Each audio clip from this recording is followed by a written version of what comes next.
Hi ಎಲ್ರಿಗೂ, welcome back to ಆಶಾ ಅಭಿರುಚಿ. ಇವತ್ತು ನಾನು ಅಮಟೆಕಾಯಿ ಉಪ್ಪಿನಕಾಯನ್ನು ಮಾಡಿದ್ದೀನಿ. ಸೊ ಅದನ್ನು ನಿಮ್ಮ ಜೊತೆ ನಾನು ಶೇರ್ ಮಾಡ್ಕೋತಾ ಇದ್ದೀನಿ. ಈಗ ಒಂದು ಬಾಣಲಿಗೆ 1-2 ಸ್ಪೂನಷ್ಟು ಮೆಂತ್ಯಕಾಳನ್ನ ಹಾಕ್ಕೊಂಡು ಚೆನ್ನಾಗಿ ರೆಡ್ ಆಗೋ ಥರ ಹುರ್ಕೊಂಡಿದ್ದೀನಿ. ನೋಡಿ, ಇಲ್ಲಿ ತೋರಿಸ್ತಾ ಇದ್ದೀನಲ್ಲ, ಇದೇ ಥರ. ತುಂಬ ಕಪ್ಪಗಾಗೋದು ಬೇಡ, ಸ್ವಲ್ಪ ಸ್ವಲ್ಪ ಕೆಂಪಗಾದರೆ ಸಾಕು.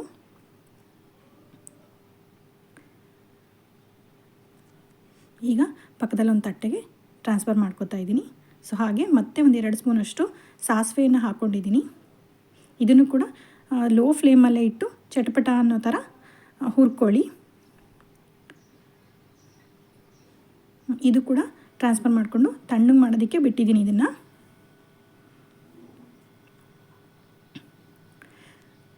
ಈಗ ನಾನು ಇಲ್ಲಿ ಅಮಟೆಕಾಯಿನ 1 ವಾರ 10 ದಿನದ ಮುಂಚೆನೇ ಹೆಚ್ಚಿಬಿಟ್ಟು ಉಪ್ಪು ಹಾಕಿ ಇದನ್ನು ನೆನೆಸಿಟ್ಟಿದ್ದೀನಿ. ನೋಡಿ, ಈ ಥರ ಇದನ್ನು ನನಗೆ ಎಷ್ಟು ಬೇಕೋ ಅಷ್ಟನ್ನೇ ಮಾತ್ರ ಉಪ್ಪಿನಕಾಯಿನ ಹಾಕ್ಕೋತಿರ್ತೀನಿ. ಆ್ಯಕ್ಚುಲಿ ಇದನ್ನು ಫ್ರಿಜ್ಜಲ್ಲೇ ಇಡಬೇಕು. ಸೊ ಹೊರಗಡೆ ಇಟ್ಟರೆ ಕೆಟ್ಟೋಗ್ಬಿಡುತ್ತೆ.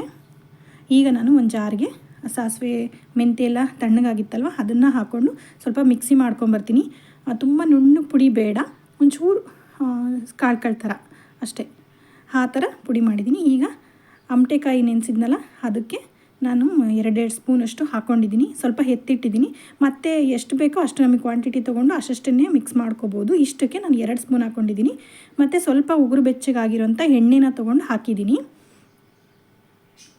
ಉಪ್ಪಿನಕಾಯಿ ಮಾಡೋದು ತುಂಬ ಈಸಿನೇ, ಕಷ್ಟ ಏನಲ್ಲ. ಮತ್ತು 2 ಸ್ಪೂನಷ್ಟು ಖಾರದ ಪುಡಿ, ನಿಮಗೆ ಖಾರ ನೋಡ್ಕೊಂಡು ಹಾಕ್ಕೊಳ್ಳಿ. ಮತ್ತು ಒಂದು ಅರ್ಧ ಸ್ಪೂನಷ್ಟು ಅರಿಶಿನ. ಇಷ್ಟನ್ನೇ ಆಲ್ರೆಡಿ ಉಪ್ಪು ಹಾಕ್ಬಿಟ್ಟು ನೆನೆಸಿರೋದ್ರಿಂದ ಮತ್ತೆ ಉಪ್ಪು ಹಾಕೋಂಥ ಅವಶ್ಯಕತೆ ಇಲ್ಲ. ಇಷ್ಟೇ ಇದು. ಈಗ ನಾನು ಇದನ್ನು ಒಂದು 10 ನಿಮಿಷ ಹೀಗೆ ಬಿಟ್ಟರೆ ಅದು ಸ್ವಲ್ಪ ನೆನ್ಕೊಂಡಂಗೆ ಆಗುತ್ತೆ. ಆಮೇಲೆ ಒಂದು ಜಾರಿಗೆ ಟ್ರಾನ್ಸ್ಫರ್ ಮಾಡ್ಕೊಳ್ಳೋಣ.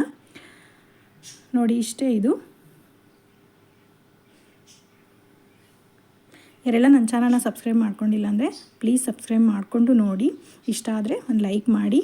ಹಾಗೆ ಯಾರಿಗಾದ್ರೂ ಬೇಕು ಅಂದರೆ ಶೇರ್ ಮಾಡಿ. ಆಮೇಲೆ ಕಮೆಂಟ್ಸ್ ಮಾಡೋದನ್ನು ಕೂಡ ಮರಿಬೇಡಿ. ನೋಡಿ, ಇಷ್ಟೇ ಇದು. ನೆಂದಾದಮೇಲೆ ಸ್ವಲ್ಪ ಗಟ್ಟಿಗಾದಂಗೆ ಆಯ್ತು ಅದು. ಈಗ ನಾನೊಂದು ಜಾರಿಗೆ ಹಾಕ್ಕೋತಾ ಇದ್ದೀನಿ. ಇದನ್ನ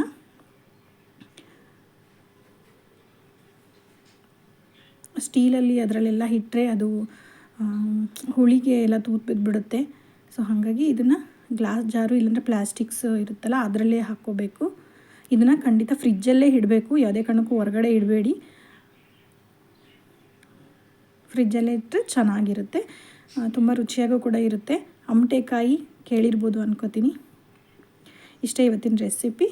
ಇಷ್ಟ ಆದರೆ ಲೈಕ್ ಮಾಡಿ. Okay, thank you.